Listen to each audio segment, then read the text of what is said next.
Okay, we're going to make cornbread. It's really simple. Put a cup of cornmeal into a bowl. Take 2/3 of a cup plain old flour, all organic, of course.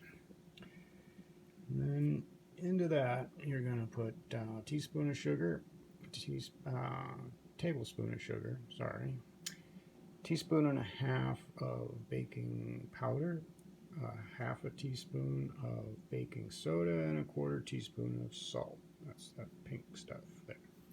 And we're going to throw that all into the dry mixture and mix it up. Pretty simple.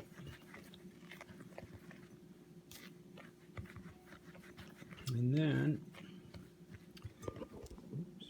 we've got a baking dish here that's been buttered. And that's mixed up enough. Over here, we've got a couple of eggs that have been beaten. Into that, we're going to put 1.5 cups of milk. Could be buttermilk, but I just have milk. There's that, and then we're going to take 6 tablespoons of melted butter.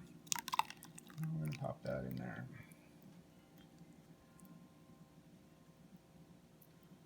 Okay.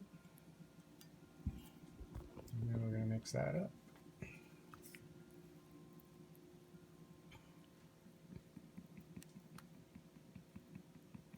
And we've got the oven going at 425. And we're going to put this milk, egg, and butter mixture in with the dry mixture. Mix it all together until it's just combined. Not, you don't want it can be lumpy. And then we'll mix that together and put it in there, and then we put it in the oven at 425 for about 20 minutes, 25 minutes, and or until you put a knife into the middle of it and it comes out clean with nothing sticking to it. And that's it. It's very simple.